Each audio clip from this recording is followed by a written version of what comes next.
各位弟兄姐妹平安。在开始敬拜之前，我们一起安静预备心，来到神的面前。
欢迎大家来参加今天的青年主日崇拜。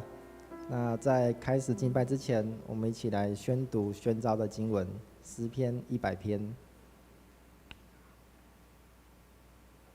请普天下当向耶和华欢呼，你们当乐意侍奉耶和华，当来向他歌唱。你们当晓得耶和华是神，我们是他造的，也是属他的。我们是他的民，也是他草场的羊。当称谢进入他的门，当赞美进入他的院。当感谢他，称颂他的名，因为耶和华本为善，他的慈爱存到永远，他的信实直到万代。我们一起将时间交给崇光教会的敬拜团，一起歌唱赞美我们的神。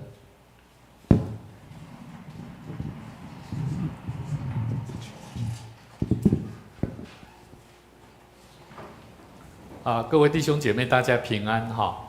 今天我们非常高兴青年主日，我们有崇光教会从花莲来到我们台南地方，跟我们一起敬拜。那我们在开始以前因为外面也下着雨了哈，牧师想要邀请各位先将你的手机转为震动或转为静音。那我们一起在神的面前，我们一起来预备心，我们一起来祷告。我们求神帮助我们在今天，虽然外面下着雨，但是我们的心预备好我们自己哈。所以牧师今天我们整场的礼拜都是用华语进行哈。我们要让这些原住民朋友他们都能够听得懂，我们在一起敬拜神哈。所以我觉得今天是一个非常特别的聚会，也邀请各位我们一起同心来祷告，我们一起为我们今天的预备，还有每一位在台上参与敬拜的这些年轻朋友求主来复兴我们的教会，能够带领我们的教会，也带领崇光教会的年轻朋友，还有在普天下每一间教会的年轻人，都能够兴起来为主做工。也求主帮助我们，兴起我们能够做一个代祷的勇士。我们一起同心来祷告。哈利路亚，主耶稣，我们谢谢主，我们将我们今天的聚会恭敬仰望你。主啊，你呼召我们，拣选我们。主，我们了解是你拣选了我们，不是我们拣选了你。你既然拣选了我们，我们更乐意把我们的生命交在主你的手中。愿神带领我们在你面前的敬拜。我们恳求神也呼召带领更多的年轻朋友能够进到神你的教会。主，你的教会是充满恩典、丰盛生命，是要叫人得救的地方，让许多需要得救的灵魂能够在主你的话语，在主你的恩典里面享受神你的平安与喜乐。求主你带领我们的教会，也带领每一个崇光教会的年轻朋友，让我们一起领受从你而来的呼召与使命，就是要往普天下去传福音。愿神带领我们，透过祷告，透过更多圣灵里面的经历与感动，让我们能够带出有行动力、有盼望的生命。愿主你带领我们今天的聚会，我们在你面前都能够成为神所呼召、所喜悦的儿女。谢谢主，我们再一次将我们今天的敬拜从头到尾，愿你的灵不仅充满我们的心，也让我们的心有开阔的灵，让我们一起来领受不同的敬拜、不同的诗歌、不同的形式，是为要我们用敞开的灵来接纳主，来将主放在我们的生命里面。愿主与我们同在，带领还没有来到我们当中的弟兄姐妹，愿神也能够带领他们的脚步平安来到我们当中。谢谢主，我们也再次将我们生命当中有软弱的、身体有病痛的，我们依然交在神你的手中。愿神再次丰富我们的生命。感谢赞美主，祷告奉主耶稣基督圣名来求，阿们。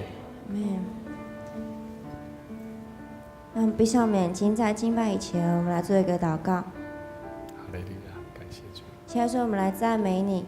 我们谢谢你带领你从头到尾，让我们平安的来到台南。是。现谢谢你能够保守，即使外面下大雨，但我们内心的火是浇不熄的。阿们。求主你保守我们今天能够敞开我们的心，是。不然在每一首歌、每个歌词上面都能称颂你的名。阿们。使我们都能够因为你是拥有我们心中唯一把钥匙的神，我们邀请你进到我们的心中，我们赞美你。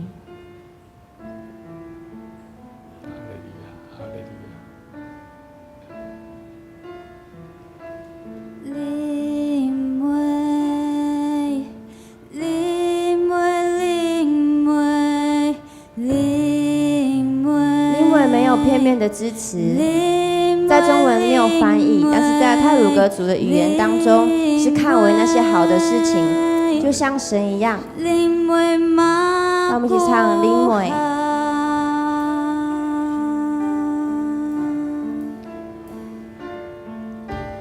灵媒，灵媒，灵媒，灵媒，灵媒，灵媒，灵媒，灵媒马古哈。那首歌在你心中，让我们更深的唱。愿神是那么的美好，灵媒。灵媒，灵媒，灵媒，灵媒，灵媒，灵媒，灵媒，灵媒马古灵媒。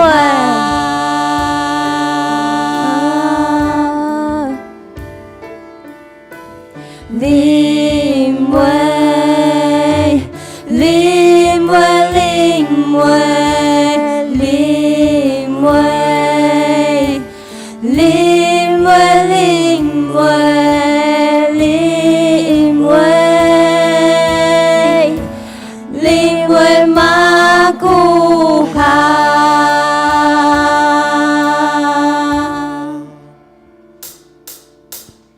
耶稣是那配得称赞神，阿们吗？阿们。我们邀请你从座位上站立起来，跟我们一起来敬拜我们的神。让我们跟旁边的人说，我们又在一起敬拜我们的神了。我们又在一起赞美我们的神了。灵媒，灵媒，灵媒，灵媒，灵媒，灵媒，灵媒，灵媒，灵媒马古卡，灵媒。灵媒，灵媒，灵媒，灵媒，灵媒，灵媒，灵媒马古哈，我们又在一起来赞美主，我们又在一起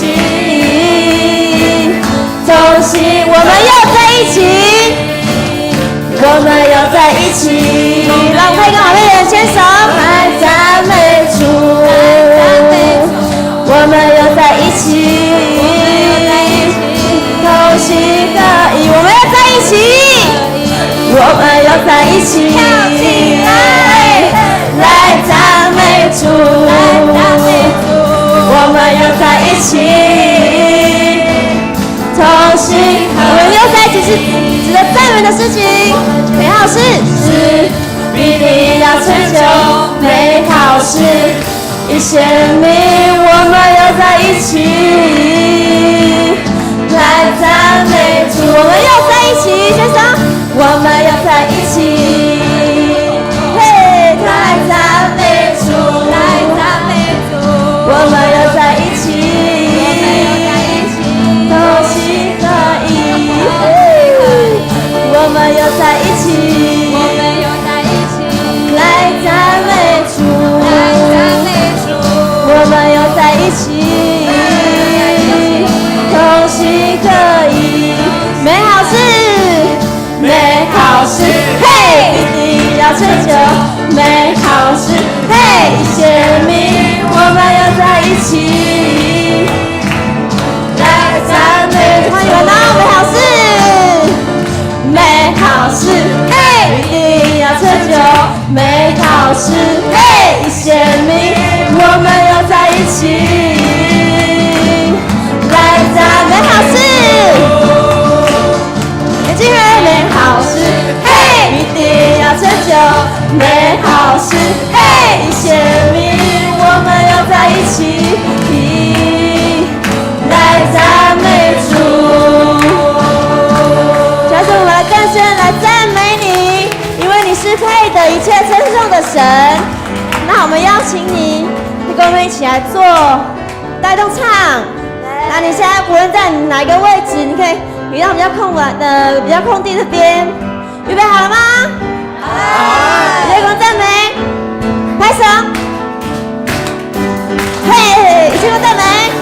一切歌颂赞美都归我主，我的神。主日学，你是配的歌颂与赞美。我们高声呼喊，高举耶稣之名。再次一起来赞美，用单纯的心来赞美。一切歌颂赞美都归我主，我的神。你是配的，你是配的歌颂与赞美。哈利路亚，我们高声呼喊，高举耶稣之名。哈利路亚，赞美主。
妹，我们继续献上我们的声音，我们继续用我们的歌声来赞美我们的神，将颂赞、荣耀、尊贵都归给他。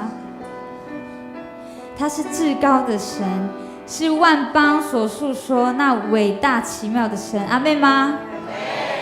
我们一起来尊崇他。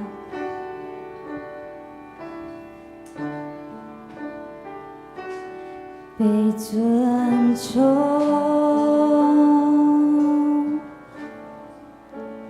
他备受尊崇，至高，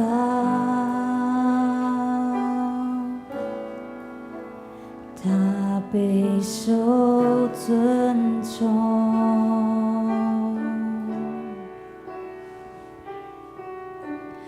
万邦述说，他是伟大奇妙神，被尊崇，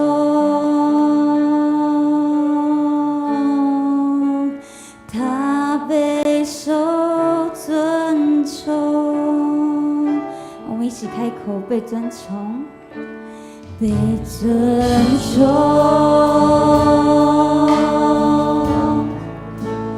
他备受尊崇，至高，至高，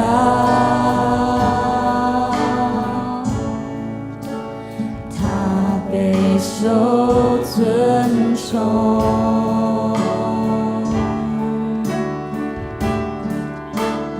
万邦述说，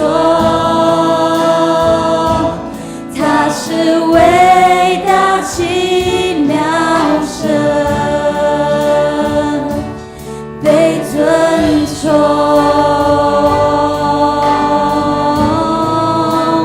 他备受尊崇，愿颂赞。愿颂赞和尊贵、荣耀和能力归给神羔羊，万民都齐声颂赞，他是尊贵圣洁至高神。高神，至高神，被尊崇，被尊崇，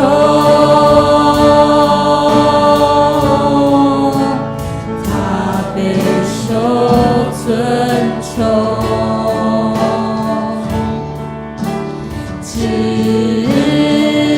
高，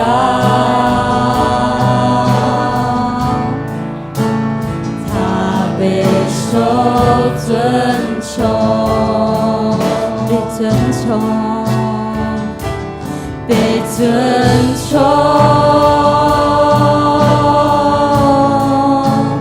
他备受尊崇，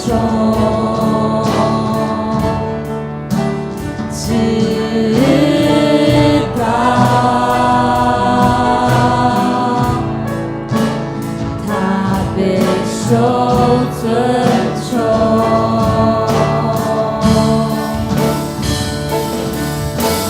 万邦述说，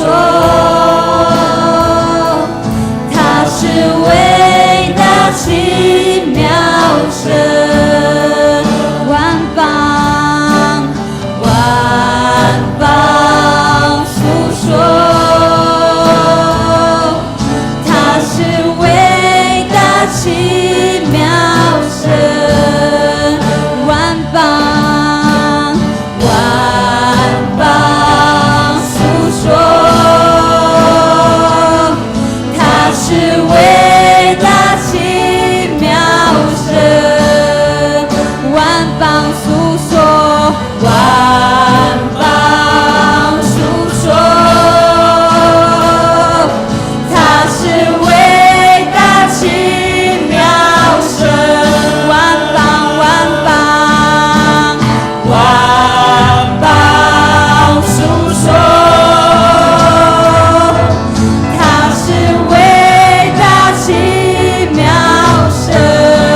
声颂赞，他是尊贵圣洁，是高神。愿颂赞，愿颂赞和尊贵，荣耀和能力归给神羔羊。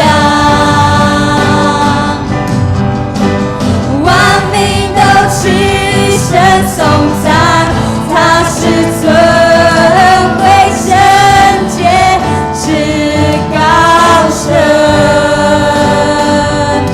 是高神。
因为你的名是圣洁的名。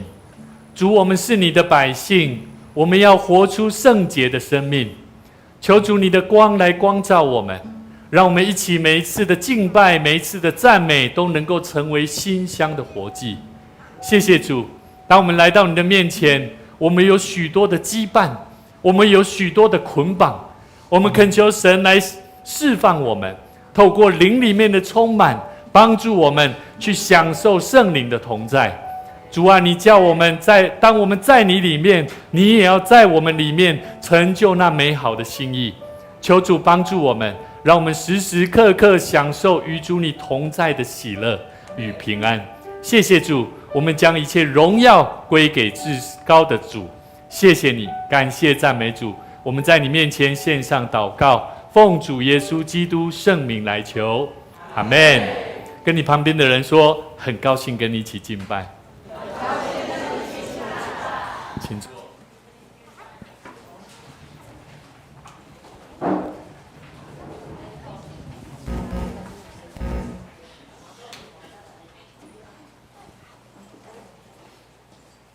我们一起来信仰告白，攻读使徒圣经。起，我信上帝，全能的父，创造天地的主。我信我主耶稣基督，上帝的独生子。他从圣灵感孕，由童贞女玛利亚所生，在本多比拉多手下受难，被钉于十字架，受死、埋葬，降在阴间。第三天从死人中复活，升天，坐在全能父上帝的右边。将来必从那里降临，审判活人与死人。我信圣灵，圣而公的教会，圣徒的相通，罪的赦免，身体的复活，永远的生命。阿们。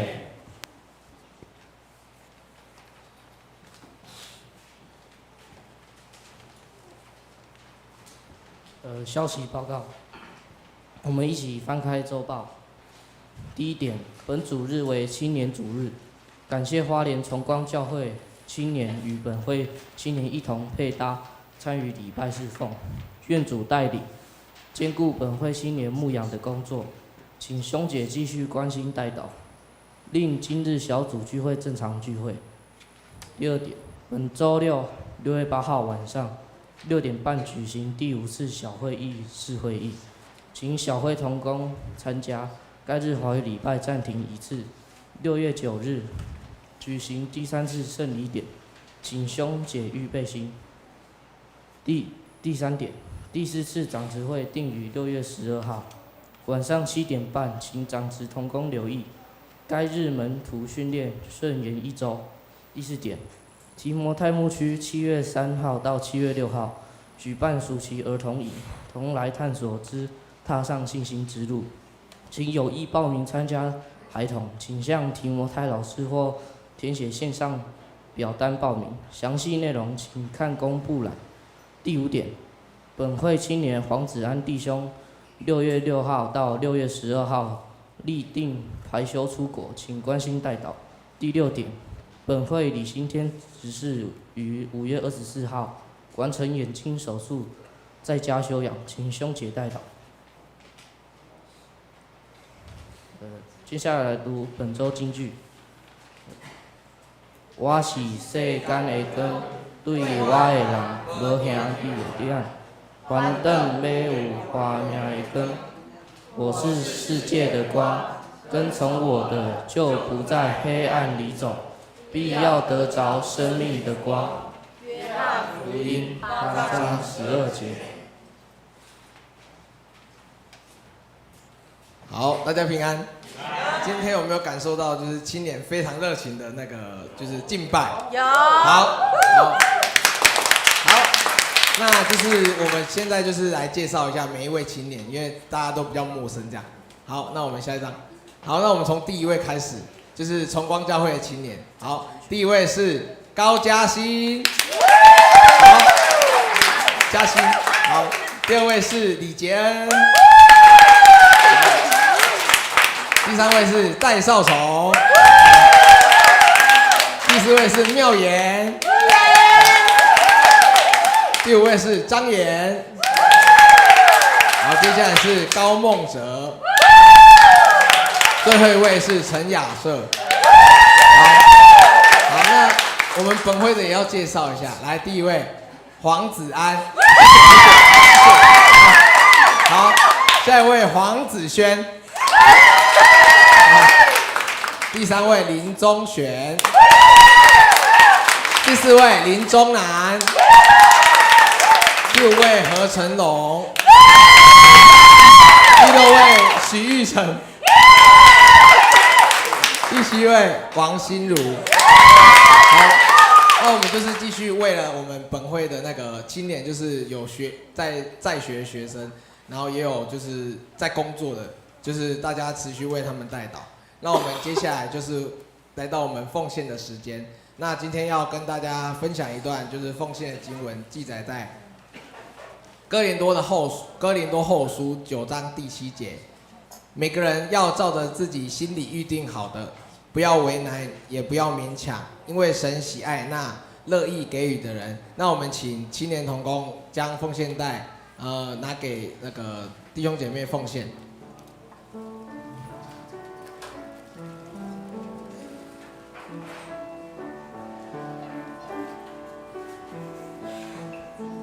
如果你是第一次来到我们当中，还不了解奉献的意义的弟兄或姐妹，请你可以先不用奉献。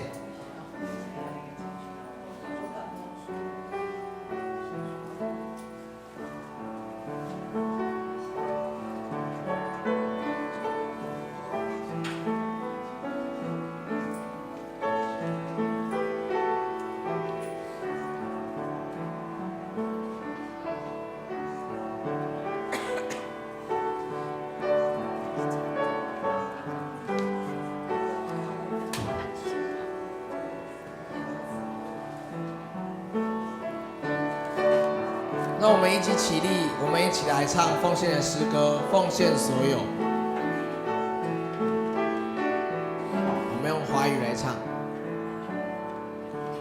我将所有献于耶稣，甘心乐意全奉献。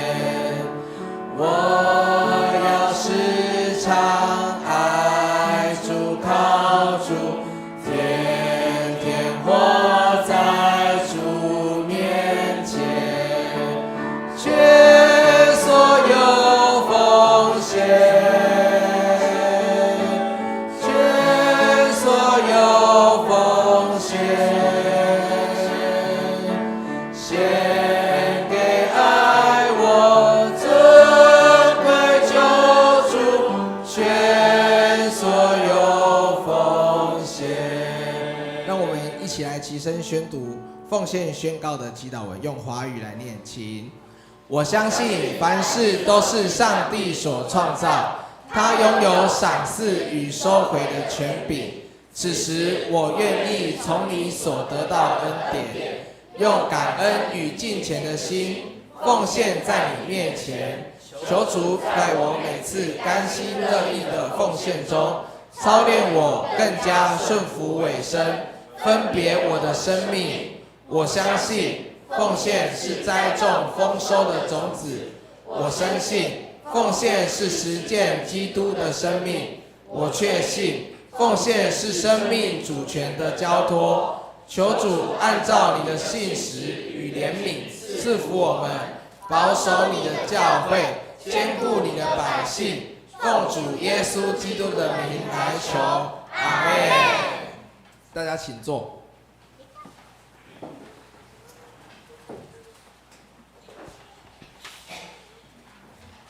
现在我们邀请青年联合诗班一起来为我们献诗。献诗的歌是《若有人在基督里》。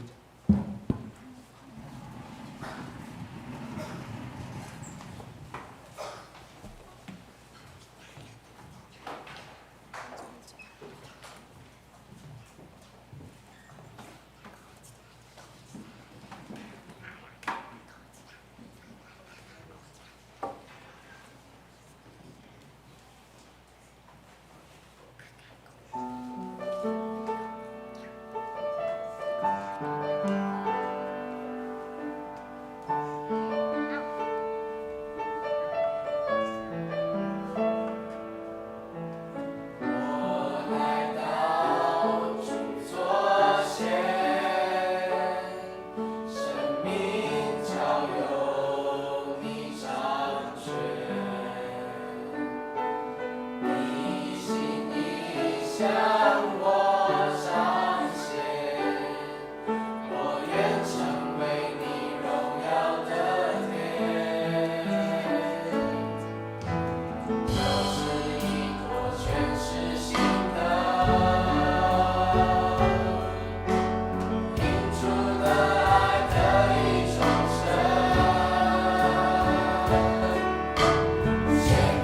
活着不再是我。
圣经记载伫约翰福音书8章12节到19节。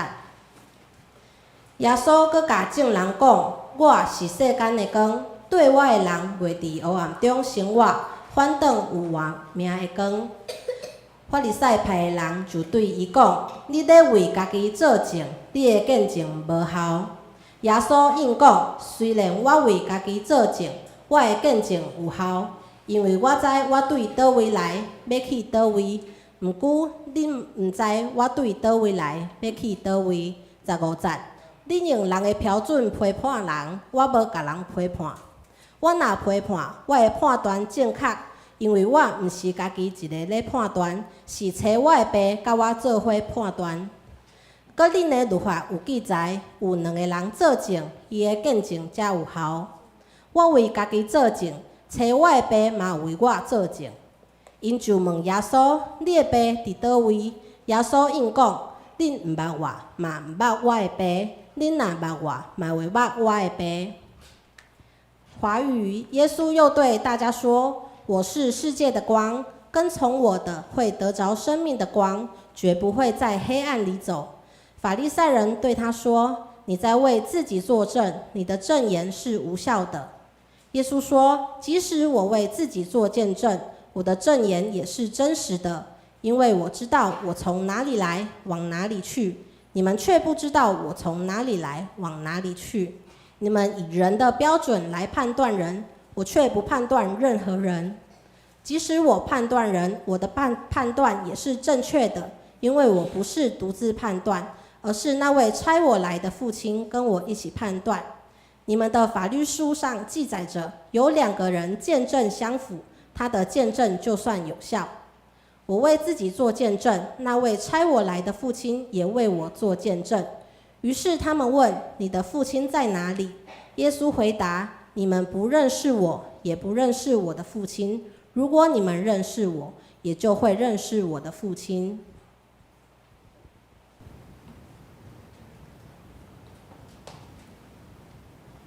接下来我们请牧师来为我们证道，证道的主题是活出有限生命的价值。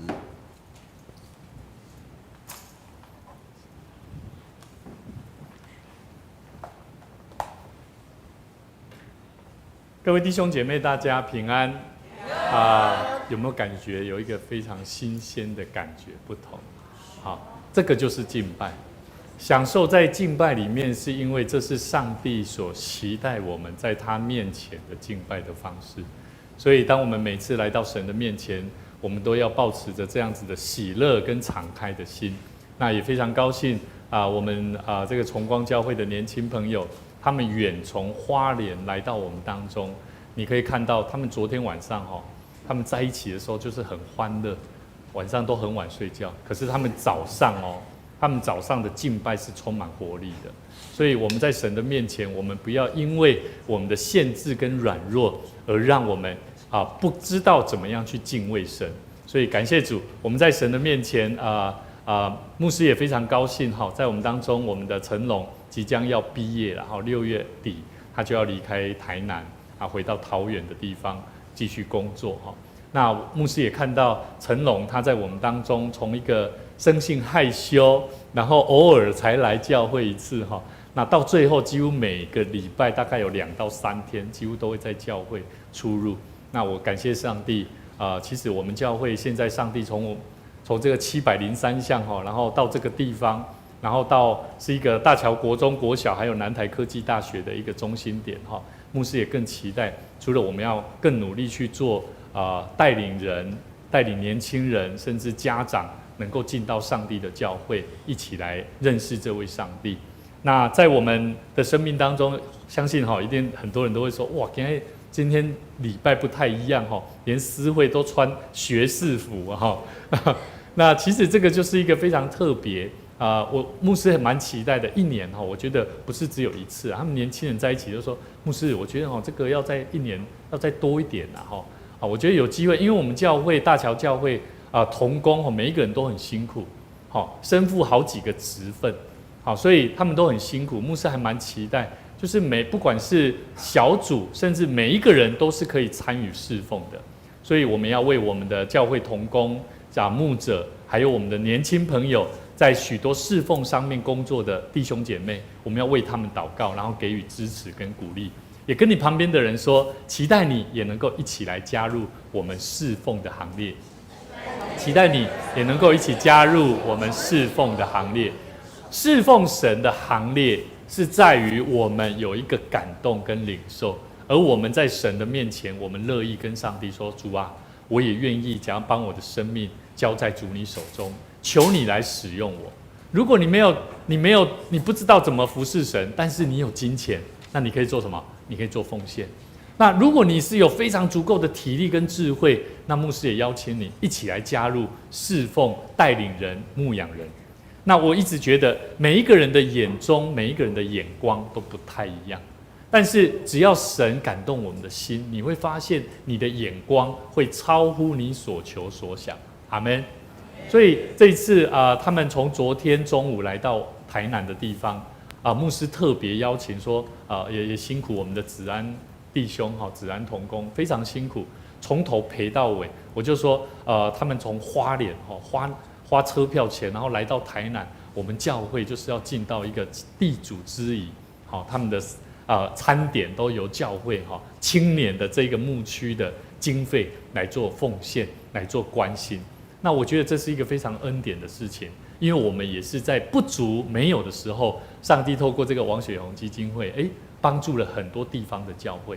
所以我一直觉得说，我们在神的面前一定要预备好我们自己，只要我们乐意在神的面前奉献自己的生命，我相信神都要预备我们。那在有一位这个艺术家他叫做康塞塔安迪科。那这位姐妹呢，她曾经携带着一个她不是曾经她本身就携带着一种基因突变。她这种很特别的基因突变叫做，她对颜色她十分锐利的可以观察色彩。我们看到是一个颜色，可是她却可以从一个颜色里面看到好几百种、好几千种的颜色在她的眼睛里面。那2014年呢 BBC 的 Future 所说的那样，他说就算是路线变得暗淡无光的这个鹅卵石但是在他的眼中就像那个万花筒一样彩色缤纷他看到的石头呢，有橙色、有黄色、有绿色、有蓝色、有粉红色。我们看到石头大概都只有一种颜色，对不对？可是他看到的很多种颜色他说，当我知道其他人没有看到这些颜色的时候，他感到十分震惊意思是说他看得到，可是为什么你们都看不到？他很震惊。这个安提科呢，他说通过一些系列的测试他的确真的有异于常人的视觉。在研究显示出呢，他的四色的视觉使他在低光源的时候会得到非常好的视力，所以呢，他总是在傍晚的时候黄昏的时候他会看到非常灿烂的颜色。那 BBC Feature 他报道此事之后呢，他就成为一个名人，大家都称他为叫做拥有彩虹视觉的女人牧师讲这个故事要跟大家分享，每一个人都有不同的角度在看事情，对不对？每一个人在看待生命角度有没有一样？也都不一样。所以呢，每一个人看待事情、生命的方式不同，你看待自己跟别人的价值也会怎么样？也会不一样，而且是你自己的是你的观点举个例来说，我最常跟我的母亲在沟通的时候时常发生一个问题，叫做到最后没有结论的时候，总是会有一方就会说一句话我讲不赢你我讲没压力啦，你较好讲啦，你比较会讲啦，我讲输你了，最后那一通电话就挂掉了。我就在想，对，每一个人看待生命的角度、道理、真理也怎么样，也不同。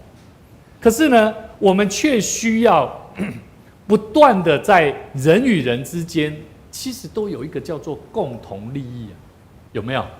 我们在教会有没有共同利益就是要让人得着耶稣基督的救恩嘛。这就是我们的共同利益嘛，对不对？我们现在身为台湾人，我们有没有共同利益？有，就是我们的民主自由的价值，对不对？可是如果有人浪费了人推派他来做管理的工作，那么就辜负了人民的期待。所以各位弟兄姐妹，当共同利益在人与人之间，或国家立委在讨论当中，家庭的成员里面，我们是不是一家人啊？是。我们要不要为了什么？我们一定要有适当、充分的，而且合适的讨论啊，要不要？要。所以呢，如果你能够做到这个，你就会得到一个共识，而且能够继续一起走下去，对不对？所以呢，如果失去了程序正义，我们就失去了什么？共同利益。那最后就是变成了什么？只为了个人利益。所以各位弟兄姐妹，当你现在打开电视机，你会看到许多前阵子国会所发生的事情。你不要认为跟你没有关联，你不要说我是基督徒，我不要去牵扯政治，不是这样说的。因为每一个人都生活在台湾这片土地上，共同利益，我们是什么？要维护上帝所托付给我们在台湾这片土地上的责任跟价值。那么我要问各位，我们成为基督徒，在教会里面，我们有没有共同利益啊？有的。我们的共同利益就是要活出上帝创造我们，虽然我们的生命是有限的，虽然我们的生命每一个人都不同，可是我们却必须要活出每一个人生命应该有的价值。阿们。这就是上帝塑造我们、创造我们，甚至让我们在他的恩典里面所领受的真理。所以各位弟兄姐妹，基督徒每一个人都是有限的生命里面，他必须要有发挥他有限生命的价值，必须要透过什么？必须要有上帝的荣光啊，必须要有上帝的光照啊，懂了吗？所以呢，我们今天我们所看的圣经节哦，在提到上帝的宝贝圣子耶稣基督，他是我们生命的什么？都没有人知道。基督是我们生命的什么？光。所以这个光，耶稣说他是我们生命的光啊。我们要怎么走？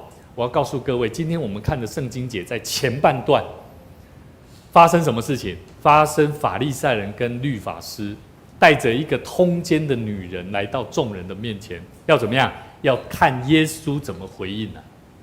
结果耶稣就说什么？你们中间谁没有罪的，谁就先拿石头怎么样丢死他。结果呢，所有的人都没有讲话，从老到少哦，一个一个就离开了，只剩下耶稣和那个女人。耶稣就起来，就对那女人妇人说：“他们到哪里去了？还有人定你的罪吗？”他说：“主啊，没有。”耶稣说：“我也不定你的罪，回去吧，从今以后不要犯罪了。”各位弟兄姐妹，我们的主耶稣是那光，是为要显明每一个人都是什么？都是有罪的，是不是？就像这位妇人一样。可是当我们在耶稣基督的面前的时候，当我们知道我们有罪的时候，我们必须怎么做？我们要学习耶稣所对这位妇人所讲的话。他说什么？从今以后我不定你的罪，回去吧，从今以后不要再犯了。之后就开始进行我们今天所看的这段话。耶稣对众人说什么？我是世界的光，凡跟从我的，我们一起说，必不会走在黑暗里，必要得到生命的光。所以我要问各位，在你的生活当中，你有没有些时候自己一个人的时候，会感觉暗淡无光？有没有？会伤心难过到怎么样？好恐怖啊！我的生命好像没有亮光啊！我的生命好害怕啊！我告诉你，有许多基督徒在一个人的时候，他会感受到生命没有主的同在。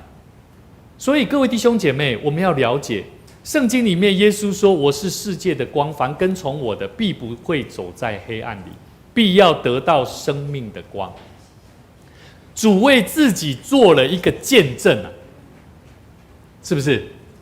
这就是主耶稣他自己做见证的话语哦。他说：“我是世界的光，凡跟从我的，必不会走在黑暗里，必要得到生命的光。”但是法利赛人说什么？你为自己做见证哦，你的见证无效了。为什么他的见证无效？为什么没有效？是因为什么？是因为后面他们认为一定要有人帮他做见证了。好，所以呢，我们一起来看哈，《民数记》35章30节说：“倘若有人被控谋杀，必须有几个人作证，才可以处死他，不可以凭一个人的证词处死他。”所以耶稣他说他为他自己做见证，对不对？我是世界的光。所以法利赛人他说乱讲，耶稣你为自己做见证，你的见证是无效的，这样懂了吗？所以这些法利赛人跟这个律法师，他们是用这样子的观点来跟耶稣讨论的。然后呢，我们也要看哦，圣经里面《申命记》17章6节也是这样说：但你们不可单凭一个人的证词便处死那人，要有2、3个证人方可处死他。所以各位弟兄姐妹，《申命记》第19章15节也这样说，他说：无论是什么罪或过失，不可凭一个证人就定人的罪，必须有2、3个证人作证才能定案。那耶稣说：我是世上的光，只要我跟从我，就可以怎么样？就可以无罪的感觉了。所以法利赛人说：好像你可以赦免人的罪，这样子一个人不够，你自己证明你自己是透过你就可以救人了。所以法利赛人他当然就会很明确的回应耶稣说：你为自己做见证，那是没有效的，懂了吗？所以呢，各位弟兄姐妹，我们要一起来看，耶稣是我们世上的光。到底圣经里面耶稣他讲这句话有什么意思？有2个意思。第一个意思叫做从生命的源头发出光，也就是说，他自己本身就是生命的源头啊。他觉得他自己就是一个生命的源头。第二个，赐下他也是一个赐下生命的光，他是赏赐者，是给予者。所以这2个意思，我们先从这2个意思来想看看，耶稣在讲什么？他说：我是世界的光，凡跟从我的，必不会走在黑暗里。他说世界的光，我们必须要怎么做？咱来让他走，跟从他嘛，对不对？那要怎么跟从他？我们要知道这个阳光照射不到的地方会不会植物会不会开花？没啦，没开花啦。啊，咱的生命如果没有经过耶稣的光的照亮，我们的生命会不会结出果实来？不会啦。所以我觉得这个光很重要你要去了解耶稣为什么这么说，而且期待我们去跟从他。所以呢，牧师要跟大家分享这个跟从有几个重点来跟大家分享。今天我们看到这一些崇光教会年轻朋友跟我们一起服侍我们教会本身大桥教会的年轻朋友，你们有没有感受到跟我们平时的聚会敬拜不太一样？今天牧师看到这个嘉欣他在带敬拜牧师已经有一个新的感动，是什么呢？你知道吗？嘉欣他时常都在带领我们的，都参加我们的主日学，对不对？对不对？这个主日学老师已经下去了我觉得我们可以鼓励他，为他祷告。他参与主日学楼下的这个聚会我觉得就要嘉欣要试着带他们一起敬拜我们现在主日学的敬拜学生，他们是看着这个 YouTube 在敬拜的我觉得太可惜了。我们也有电子鼓，也有钢琴，就要怎么样？子轩开始学琴2个开始一起学习，带着这些孩子一起来敬拜神。我们也看到今天刚刚他们的献诗你们知道今天弹琴的是谁吗？献诗的时候谁弹琴？是子安呢。谁打鼓？是心如回音师是不是？还没有到是不是？好，对不起，还没有到，对不起。好，所以对，我说错了哈，待会哈。可是我非常高兴，是因为我看到那不可能，感觉好像有点难，因为大家都有自己的时间，大家有自己的兴趣，有自己的专长，可是他们却可以发挥他们的本能上更不一样的能力。就像今天，我们的成龙是诗会，我觉得很好啊，很感谢主。只是我想说，好可惜哦，太晚请他而已，一起来参与这样的侍奉。可是我觉得，今天如果成龙他回去桃园，我们就会鼓励他，他回到自己的教会，有机会你就要像这样的方式继续来服侍神、侍奉神。跟从主是什么意思？第一个就是要如同士兵跟从长官一样。好，行军啊，在当兵啊的过程，士兵总是会跟随着什么？长官嘛，他不会随便乱跑嘛，对不对？随便乱跑那叫做逃难啊。好，所以呢，我们要知道基督徒的身份就跟军人一样。谁是我们的指挥官？指挥官是什么人？是耶稣基督，对吧？以讲最教会的头嘛，对不对？基督是教会的头嘛，我们是教会的肢体嘛。所以各位弟兄姐妹，我们要了解基督徒的身份，既然是军队，你有没有发现刚刚这个嘉欣在带领我们敬拜的时候，他还说我们继续说什么？雅卫，他是圣洁的。我们不断的唱，可能有些人心里面就会想我唱啊这拜，唱过就好啊咧，唱啊这拜要创啥？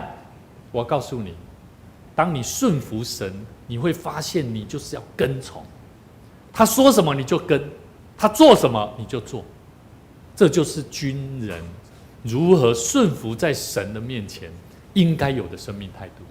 所以跟你旁边的弟兄姐妹说，我们一起学习跟随主。所以我记得当我在牧师很常分享我小时候跟着我的父亲，我的父亲就像是一个军官一样，好，我就觉得我们自己孩子就像在做苦工，好像在当兵一样，好，从小就一直做到现在也是，回到家我们也是，我每次回到家，我现在回到家是按摩，帮我爸爸按摩，每天如果我可以时间我一定会这样做啊，练就了我的双手越来越有力量，好，然后每次呢看到这个左邻右舍的人呢朋友来，他说你真享受哦，好，我心里面说这是应该的，所以跟在座的年轻朋友回到家里面一定要懂得，你的父母亲他们都比我们还辛苦，我们要回到家，或许你们现在都很辛苦，感觉上好像自己的压力很大，但是你们要记得，父母亲走过的路都非常的辛苦，所以在那过程当中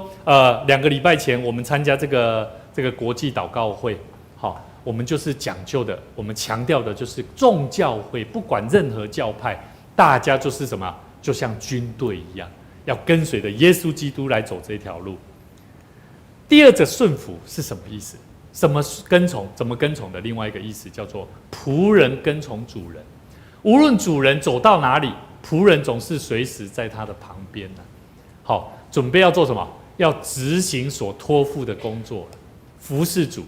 所以我就发现，哇，我非常感谢上帝，让我在小时候就学习跟着我的爸爸。我爸爸说：“你为什么不过来？”我骂呢，该打都打呢。你会觉得，怎么那么阿爸？可是我现在回想起来，我觉得那是对的，因为当这个概念在我脑海里的时候，当我当兵的时候，我就回想起，大家都有听过牧师讲过故事。我的当兵的时候的长官是谁？是监察官。我那时候我就很快速的，我就知道我是一个他的协办，他的助理，我就马上变身，就好像是一个小秘书。他说什么，甚至他还没有说到，我就已经知道他接下来可能需要什么。所以在那过程里面，我早就在年轻的时候就被训练了。所以仆人是站在主人的哪里？背后。谁走在你前面？我们的主耶稣基督。所以我们侍奉神，不要说好累哦，都没有人看见我的疲累，都没有人知道。跟你旁边的人说，主知道。在外一主主走在我们的前面。你不是走在前面，好累哦，都没有人跟着我，都没有人跟着我来做。我告诉你，不是的，我们的主总是走在我们的前面，我们是他的仆人，我们要受他的差派。求主帮助我们。所以基督徒的身份是做主的仆人，服侍主乃是我们最大的喜乐。所以各位弟兄姐妹，你可以服侍神，你可以将你的生命奉献给主，甚至你也可以把你的金钱奉献给主所用，都是神所喜悦的。因为神要将大大的丰盛的恩典祝福在我们生命当中。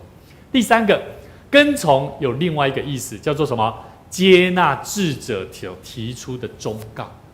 一个人倘若碰到难题，自己解决不了，就得去找谁？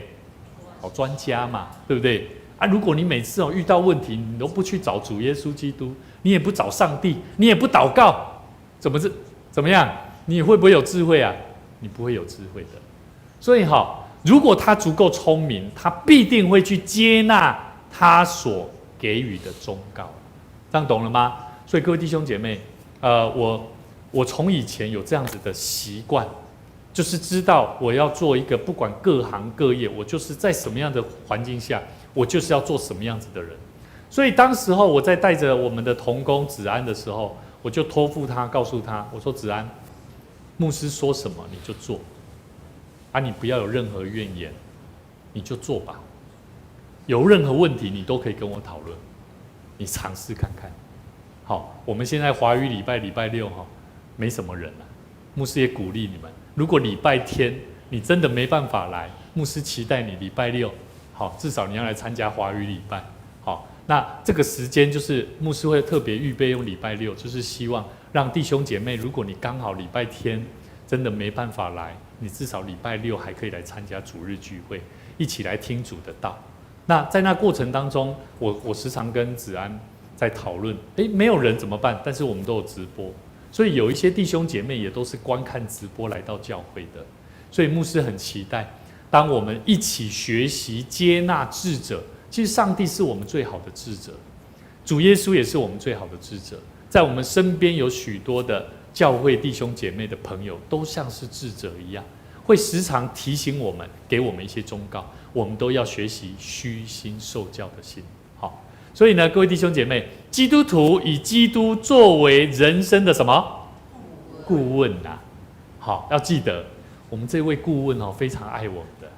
好，他不仅可以教导我们，而且会让我们的生命不断的长大。有一天我看到这个俊明弟兄他是这个子安他在当兵的同梯的朋友。那有一次我看到他，竟然坐在1楼的地方，他在干嘛？他在看圣经呢。那我就看到说，他很认真在看。我说有什么问题，那你再提出来。牧师要举这个例子不好意思，俊明不要害羞。牧师很喜欢举例子，但是长辈不太会了。现在牧师会尽量不要举长辈就尽量年轻人要学习被举例了。为什么？因为当我举例的时候，你会知道我要更谨慎我的生活生命。好，我觉得这个很重要。所以我记得当时候我就鼓励他说：“俊敏，好好去看神的话语。你来到教会这段时间，我相信神会帮助你，祝福他。他过去是一个非常肥胖的人可是他现在是一个非常讲究健康的人，因为饮食的健康让他成为一个身材苗条。所以有些人说：你要不要吃这个油炸？不要。我就觉得这个年轻人不简单了。所以各位弟兄姐妹，节制的生活重不重要？重要。很多方面生活的智慧都需要从神的话语来。所以各位弟兄姐妹，忠告很重要。第4个，跟从，还有第4个意思叫做遵守当地的法律和国法。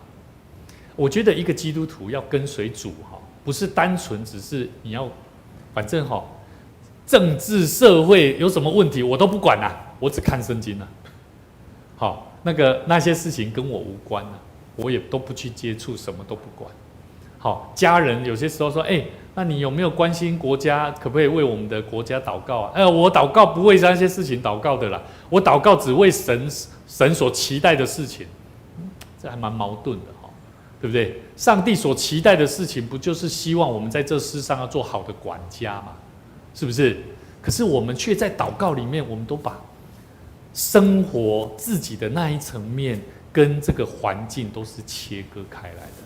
所以我觉得一个基督徒，他不仅要活在这世上，懂得遵守当地包含教会有没有法则啊？教会法则，教会生活的法则有没有？我们几点聚会啊？几点？高点嘛，好，啊，不是高点哈，高点，9点。我们对我们的孩子要去上课，时间到了会怎样？时间到啊，紧嘞，要低倒啊！奇怪呢，要来教会啊，拢大家没感觉低倒呢。我一直纳闷这个问题啊，所以我觉得基督徒我们要开始学习操练，我们要操练在神的面前，我们是属于天国的公民。我们既然是天国的公民，我们就必须要遵守天国的法则、规范、律法，所以我们才能够把基督视为那生活的律法，把它活出来，做一个好的管家嘛，对不对？所以跟你旁边的弟兄姐妹说，很高兴跟你一起敬拜，再跟他讲，我们学习准时，学习准时，爱给你准时。最后。跟从第5个意思就是接受师长的谆教诲，或怎么听从某人演讲的要旨，就是听从什么？牧师在讲话，咱就爱听了。牧师在跟大家分享，实际上是真的从生命当中，打从祷告当中去领受上帝要我们所学习的。今天我们的主题是什么？啊？活出什么？对，活出有限的生命的价值。大家不要把自己定义在我是有限的人，我没有办法。我们要活出这样的生命特质，一定要用耶稣基督做我们生命的亮光，学习跟从他。所以刚刚我们举了几个很重要的跟从定义，5个，最后一个就是接受师长的谆教诱导，或这个听从某人演讲的要旨。也就是要听从主的话，好，要听从主的话。基督徒既然应当了解基督的教训含义，我们就对这些事情不能怎么样，不敏感，不求甚解，也不注意听。好，所以有些时候记得牧师以前在其他地方牧会的时候，我曾经就说因为他在打瞌睡某一个弟兄在打瞌睡，我就突然间就说，Hello， 你也过得好吗？他就吓到了。吓到之后，他下个礼拜就没来了，因为怎么样？他觉得羞愧，因为他所做的反应，他被牧师点到，他就怎么样？他就不爽了。各位弟兄姐妹，这叫做对你的生命不敏感，你不求甚解，不去了解你的生命出了什么问题啊？其实圣经里面期待我们，耶稣说。我是世界的光，凡跟从我的，必不会走在黑暗里，必要得到生命的光。所以，实际上我们是自己是有限的生命，是走在那黑暗当中，我们不晓得，我们还以为我们已经受洗得救了，就可以凡事都可行，不是这样的。我们要时常到神的面前，透过灵修祷告，去寻求神的心意。今天牧师原本有一个影片因为时间关系。牧师用简单的叙述，人的一生当中有许多老师，对不对？例如做谁老师不？每一个人都有很多老师，但是有一群人，他们要做医生，做这个医生以前他们是做一个医学生，他们每一届他们必须有280个人到300个人的学生，其中却只有70到80个人。他们透过那个不会讲话的无语良师，来怎么样？来学习怎么样帮助未来他所要开刀的病人。这些无语良师就是谁？就是大体已经死亡的人，他奉献了他的身体来让这一些医学生使用。那这些医学生呢？他们去到每一次，他们是运用这个寒暑假。只有放假的时间，不是课堂的时间，他们必须要愿意去做这样的研究。所以这些大体他们奉献出来，他们必须要透过每一刀，甚至有好几十刀，透过他的皮肤，透过他的肌肉组织，然后去认识他身体的每一个构造。最后这些学生还必须要再把它做缝合，然后再把它完整的归还给这些家属。那这些家属，他们看到自己过往的这一些去世的亲人，他们会从中感受到自己的家人虽然在活着的时候，感觉是一个没有价值，感觉是一个没有能力，甚至感觉有些时候是讨厌的家人，因为他的家人把他的这个大体捐献出来，让这些医学生使用，而让这些家人感受到倍感荣耀。我要讲这个故事，要跟大家分享，是这其中的学生，每一个医学生，他们体会到一件事情，就是这些无语良师，他们自己奉献了，被人开了好几十刀，割了好几十刀，换来的是什么？换来的是让这些未来的医生，他们不会错开一刀而伤到活着的人。我就在想，我们基督徒有没有经历患难？有没有经历挫折？有没有经历到困难？那我要问各位，当你遇到困难的时候，你是就嘿嘿，不好意思哈，我先走了，我不做了，我不干了，还是你愿意说，主啊，求你给我力量，主啊，求你给我更多的智慧，让我经得起考验，一次再一次的让我能够更加的茁壮跟强壮，因为主就是我们生命的光，跟从他，我相信你的生命不会走在黑暗里。求主帮助我们，让我们的生命能够在神的话语里面得着智慧的盼望。求主帮助我们，我牧师非常鼓励，在我们教会的青少年，我们的教会青年多不多？不多。在我们的回忆印象当中，我告诉我们的同工，我说我们的主日学已经有一批，他们国小已经毕业了，甚至还有国中已经要毕业了。我要问各位，我们的主日学的学生，他们可不可以参加我们礼拜二的青少年聚会？可不可以？应不应该？要不要？要哦。为什么？因为牧师，你们孩子也都要去啊，对不对？我们的孩子要不要？可是我们会回想起过去我们成立青少年团体的时候，有一些中辍生，有一些问题学生。这些问题学生带给我们的感觉是什么？我不太可能会把我们的孩子送到大桥教会的礼拜二的聚会。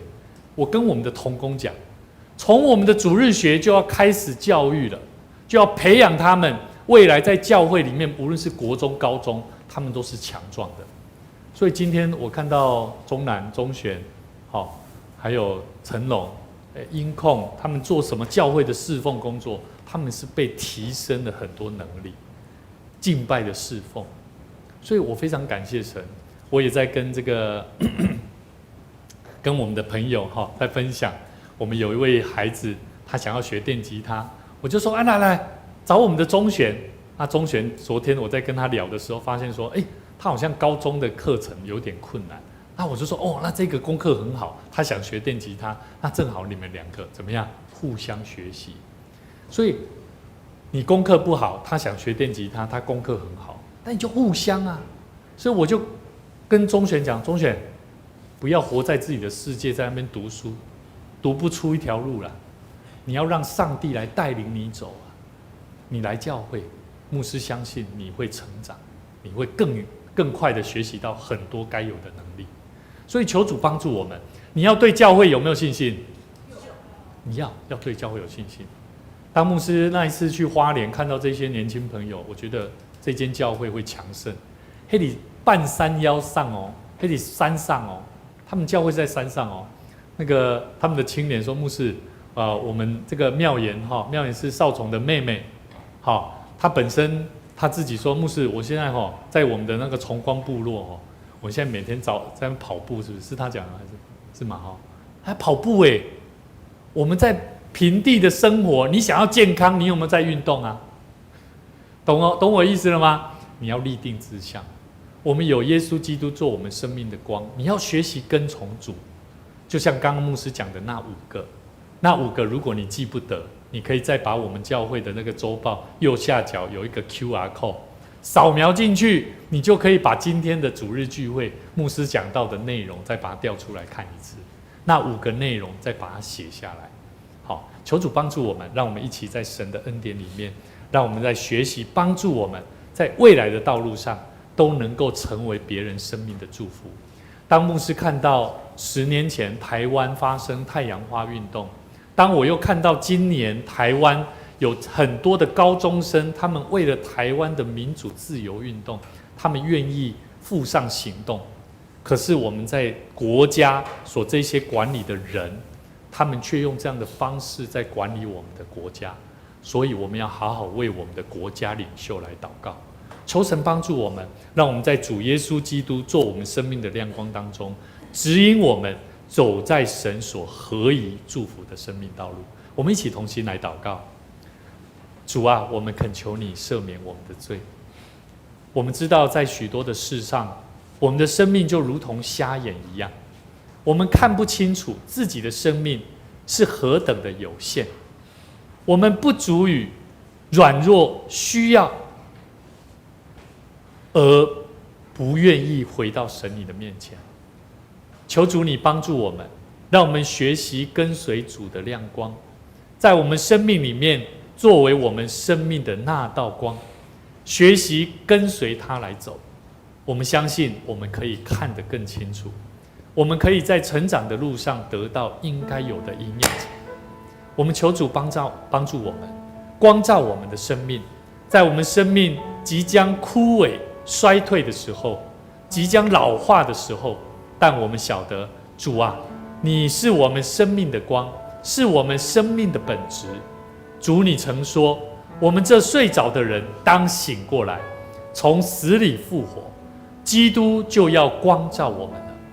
主啊，我们恳求你，每一次透过你的话语帮助我们，每一次的光照就是一次生命的责备，因为我们所行的生活行事为人，往往凭着自己的习惯、经验、成绩、反应，而忽略了圣灵要对我们指责与教导。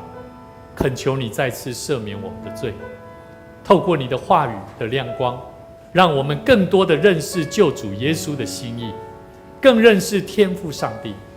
我们相信上帝啊，你认识我们如此爱你的心意，愿你纪念我们今日每一位弟兄姐妹，每一位崇光教会的这些年轻朋友，愿我们的生命都能够成为你教会的祝福，成为神你所喜悦的儿女。谢谢主，我们在你面前同心祷告，祈求奉主耶稣基督圣名来求，阿们。我们一起起立，我们一起在神的面前一起来向神诉说我们的生命要回应主。尊贵荣耀君王，在全地之上，愿万民都喜乐，全地都喜乐。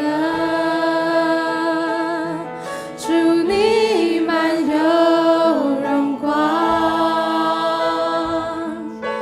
黑暗都躲藏，万民高声唱，起来高声唱，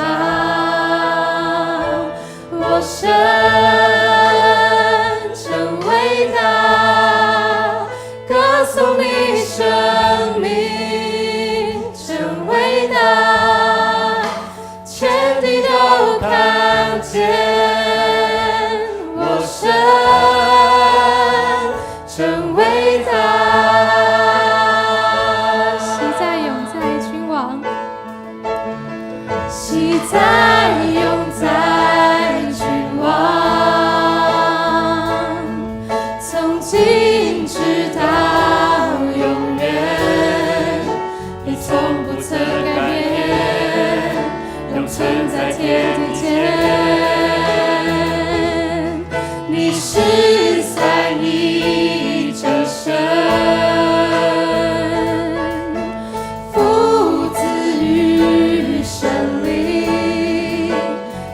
圣的羔羊，全能神羔羊，我神真伟大，歌颂你生命真伟大，全地都看见。我神真伟大，我们再一起说一次，我神真伟大，我神真伟大，歌颂你生命真伟大，全地都看见。我神真伟大，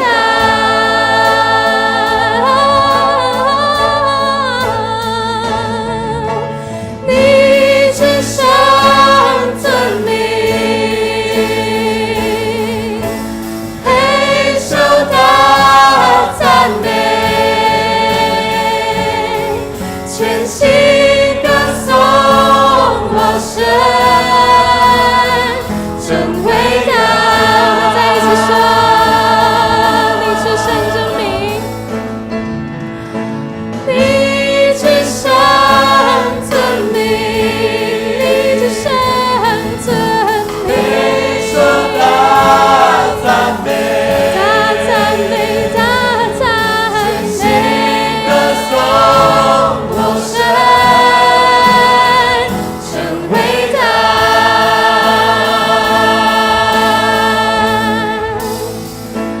我神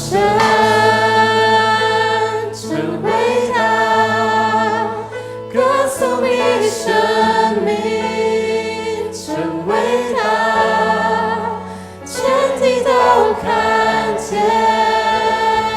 我神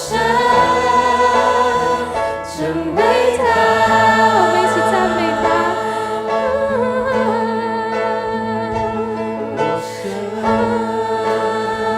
哈利路亚，歌颂你生命，耶稣，全民赞美你，我们渴慕你，我们赞美你，我神真伟大。将咱的生命交予伊，我神真伟大，歌颂你生命真伟大，全地都看见。我神真伟大，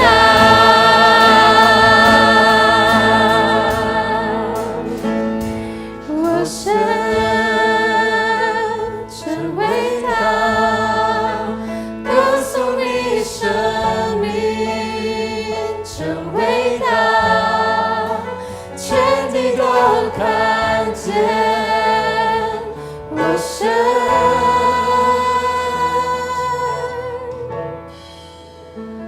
真伟大。主耶稣，我们谢谢你，因为你何等的伟大，因为你是创造宇宙万物生命的主宰。主啊，我们愿意把我们的生命交在主你的手中。我们要更晓得，不仅从你的话语明白神你的全能与权柄，我们更需要跟随着主耶稣那道亮光，跟随主耶稣来走人生的道路，是奉献的道路，是牺牲的道路，是愿意委身在你面前，成为神你所拣选的儿女。谢谢主，恳求神加添力量，加添智慧与属天的权柄，在我们生命当中为我们做光，为我们做盐。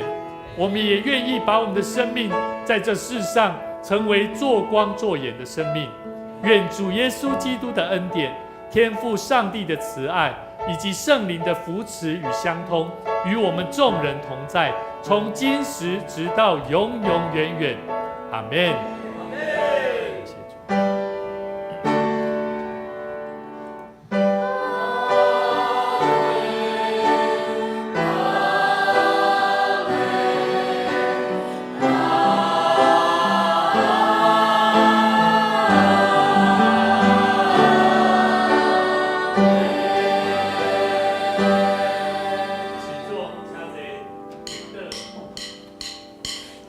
他活着，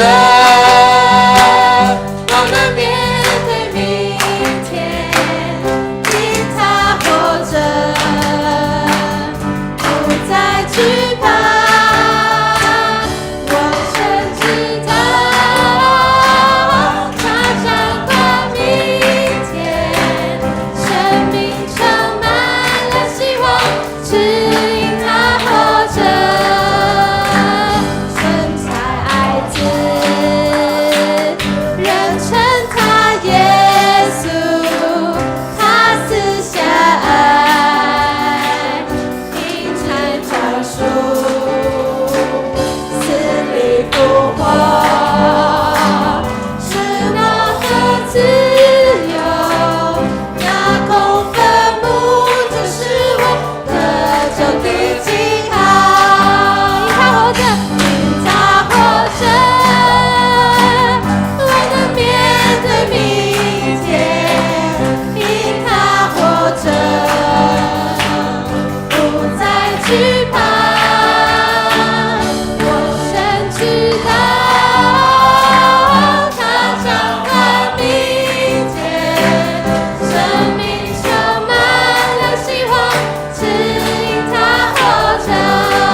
我们今天也是有小组聚会哦，哈，也有小组聚会哈，阿玛邀请咱来让这位老了啦，哈，多谢。